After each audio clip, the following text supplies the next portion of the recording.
Up, guys? Welcome back to another Still Slaps music review. I'm Shuby, songwriter, singer, and rapper. Today we have the long-awaited Kanye West Donda album review. Now, after a bunch of antics and everything that we could have expected from Mr. Kanye West at this point in his career, the album finally dropped. And it's actually funny, not to his, according to Kanye, not to his permission. Universal got tired of him and said, hey, we're going to drop this for you. So they just went and dropped it without Kanye's approval, according to Kanye's Instagram page, where he posted that post and, went crazy and said that they did it without his approval. But nonetheless, Donda has arrived. With or without major label. Well, with major label. So thanks, Universal. Appreciate it. So listen, this is the 10th album from Kanye, and this was definitely expected. Going into this album, I thought that this album would definitely be kind of an extended sonic sound that stemmed from Jesus is King, because this is where Kanye is at in his career. He is definitely hanging around the that type of sound in his music, and in some portions I was right. We have a lot of we have some experimentation here and there. This album for sure does not carry throughout it. It does not carry a extensive main sound all the way through. You can tell that Kanye and the executive producers behind this, they tried their best to kind of sort the way it sounds around on the production front. They did not want this thing to just sound like a straight gospel all the way through, or what they feel is gospel, because everybody is arguing, oh, it's not real gospel. Well, I mean, at this point, you're going to start making up, your own definitions of certain things, sonically, about what is. So in this instance, for the context of this album, I thought that we were definitely going to get a lot more in the context of Donda, being Kanye's late mother, Donda West, who passed away some years ago now. A lot of people have come out and said that, unfortunately, because of the passing, that Kanye, it was right around the time where he went off the rails, really. And that's understandable, because I think it's fair to say that everybody, and almost anybody who loses a parent, no matter what point in your life you're at, success or no success, you're going to be off the hinges for some time. And that's just what it is. I think I've seen that in myself personally. From my family. My mom is still alive, but I know with the passing of my mother's mom, she definitely, I can definitely say that it's not a Kanye level type of crazy, but you can definitely see different things that come to light, and death will do that. But I'm sorry, segued back into the album. Now with this, we have the first half of this album. I want to say, to start with Jail.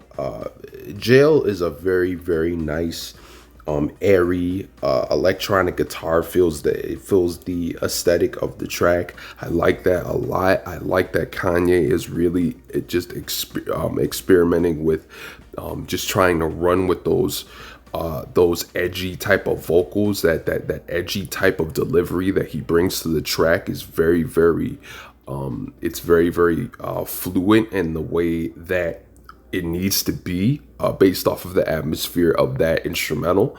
I do think Jay-Z kind of ruins this track. I saw people going crazy about that verse that he spat, and I'm sorry that some of those lines in that verse were just not good. They said that he took about 4 hours to write that verse. And to me, it sounds like it. It sounds like he phoned that thing in. Specifically, the most cringy part of that verse is by far, told him to stop that red cap, we going home. Now, Complex did the honors. They did themselves the honors of posting right around the time when it was suspected that Kanye wasn't even going to drop this thing. In the early days of the promo run, when he was doing the listening parties, they dropped that snippet of that lyric on their Instagram, and it's honestly, I'm sorry, it's that's not a Jay-Z bar that you can honestly spit and say that is fire. Obviously, I know with the red cap and MAGA, blah blah blah, Kanye did what he did, made himself look like a clown for that period of time, whatever. But it's a matter of, you see the lack of quality in those lyrics from a person like Jay-Z. I'm not the biggest Jay-Z fan, okay? I'm not the biggest Jay-Z fan, so it's gonna come off like I'm hating him, but I'm not. I feel like, in the sense of lyrically, that verse could have been way better, way better if he didn't phone it in. And based off of the time that they had with this thing, there was no reason for that verse to be phoned in. There was no reason for this to be the verse that would tie Jay-Z and Kanye West back together again on a track together. It's a shame. It's a ball dropped, and I know people are gonna disagree. A lot more people might disagree, but hey, that's on you. So we go further into the record. The end of that record, I think the drums could have came in a little earlier, right around the time Jay-Z started spitting. I think that would have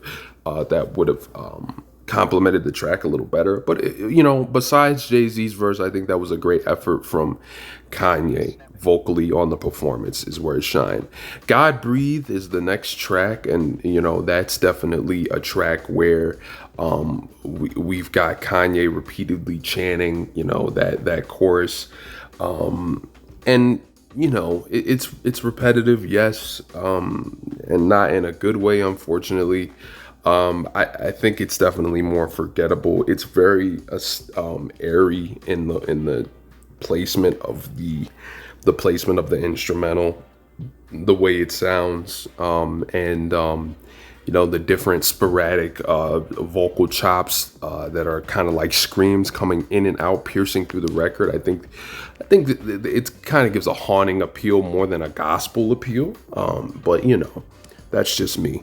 Off the Grid is another one that is very, very popular. I think it's one of the bigger ones on the record. Off the Grid is definitely a slapper for sure. Sonically, the production, the bounce, love all of that. It doesn't sound like it belongs on this album. Sonically, that track sounds like it needed to be somewhere else. I don't know. It does. I don't get what in the context of this album, how that fits. I love the joke at the end. Kanye, that joke was really, really funny. It got a chuckle out of me about Adam in the rib, and couldn't have been black because black people don't share their ribs.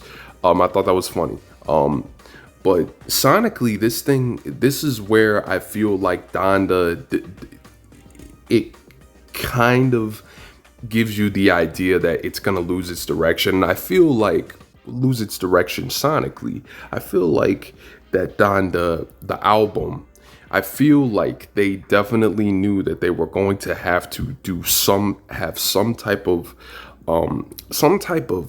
widespread effect with the way that the album sounded. So you're not gonna have, like I said, what a lot of people are considered to be, the gospel sounding, instrumentals all the way through. And Off the Grid is a very, very good example of that. The bounce and the feel of the record, it sounds like it's definitely out of context in the position of the record. I just feel like stylistically it definitely could have been a little bit more successful outside of Donda. But it's a great track. Other than that, I don't really have too many complaints about it. It's got a nice appeal to it on the production front. So that's definitely good to see, good to hear. The next track we got Hurricane. Hurricane is one of the best records off of this album, hands down. Hands down, lyrically, from the chorus that The Weeknd sung over. It's beautiful. It's beautiful. Lil Baby's verse. Lil Baby again proving his place in hip hop. Proving that he's definitely on top.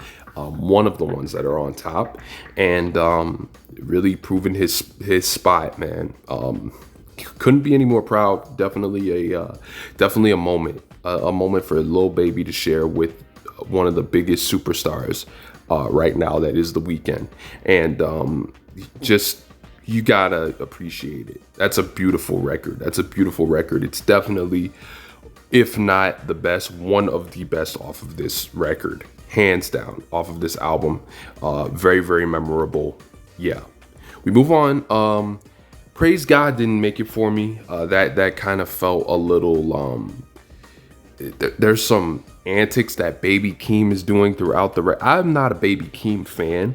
I recently just heard him for the first time this past weekend on Family Ties, and his performance was pretty good on that record.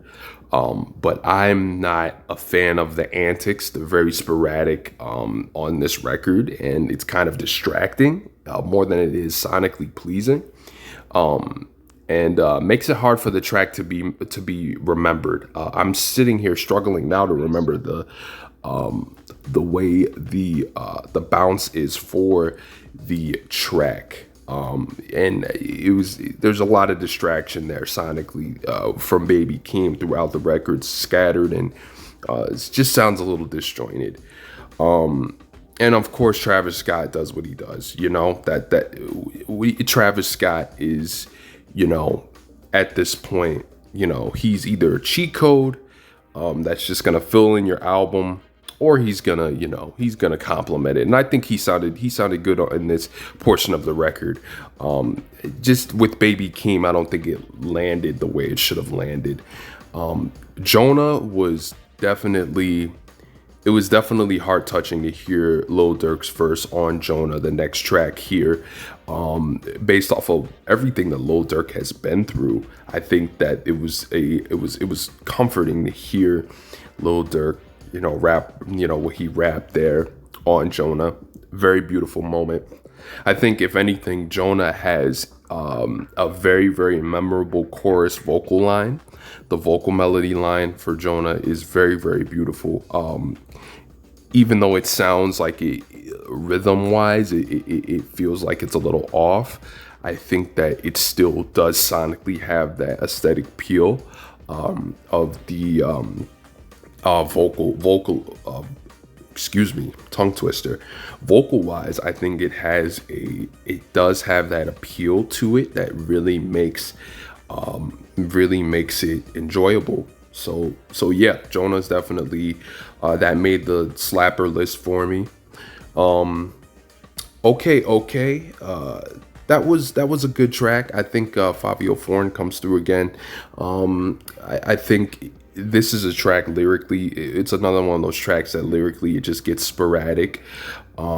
It's sporadic throughout the verses.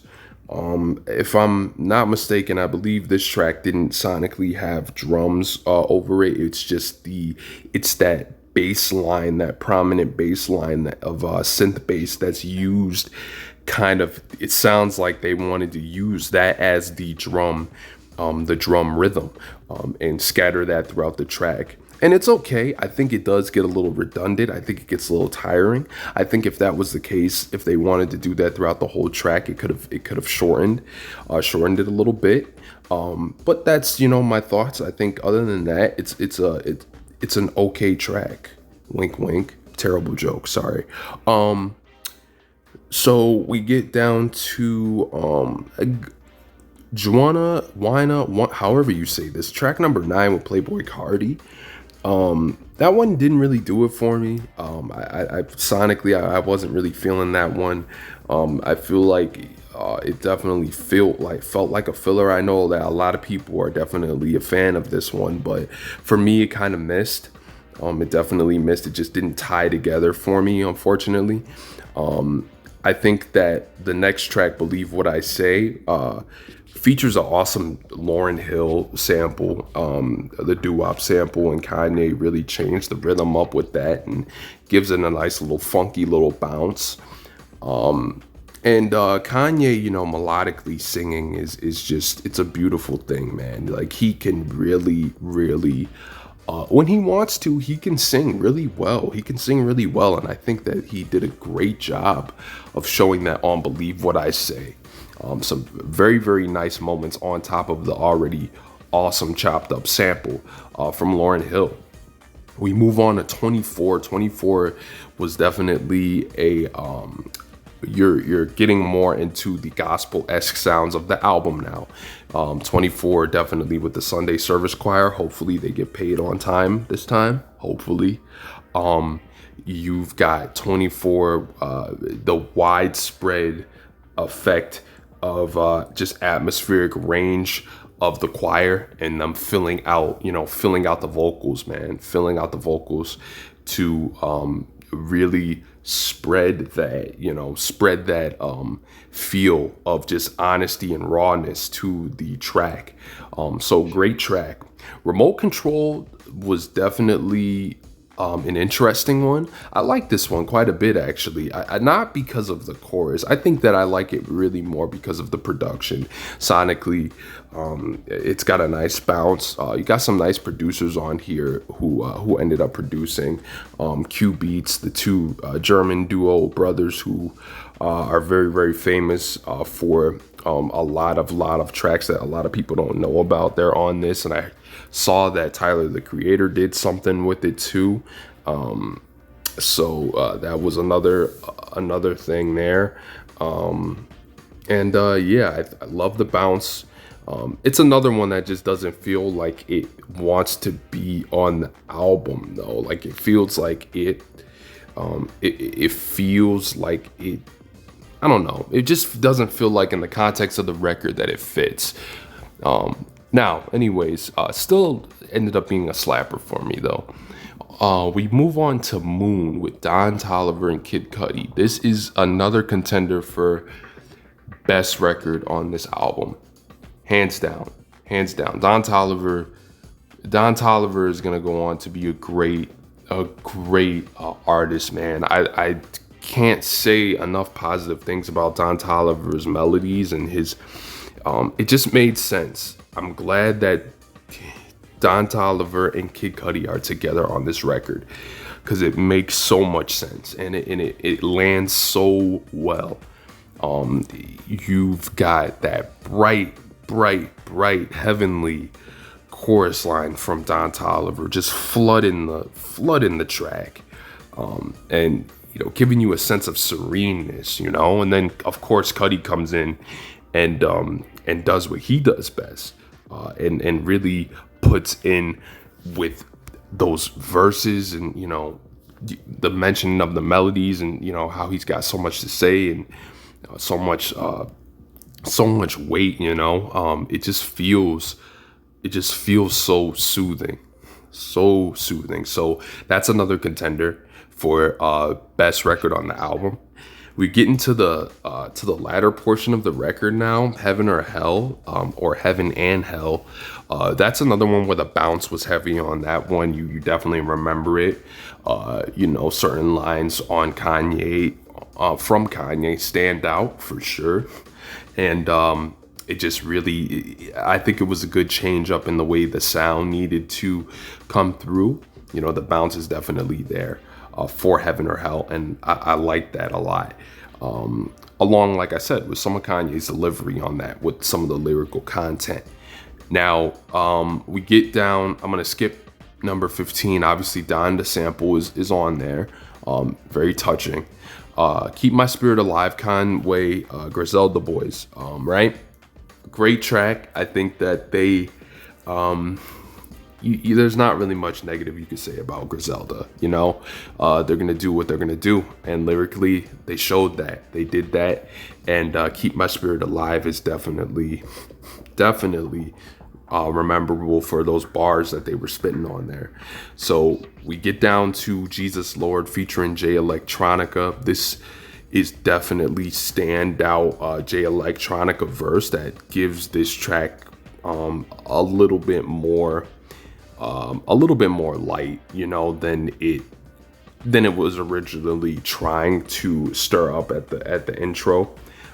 Really, really like this track a lot. And if anything, this track sounds like it needed to be one of the only more rapper-esque verses that needed to be highlighted on the record. So I do wish it would have been bumped up a little earlier on in the record.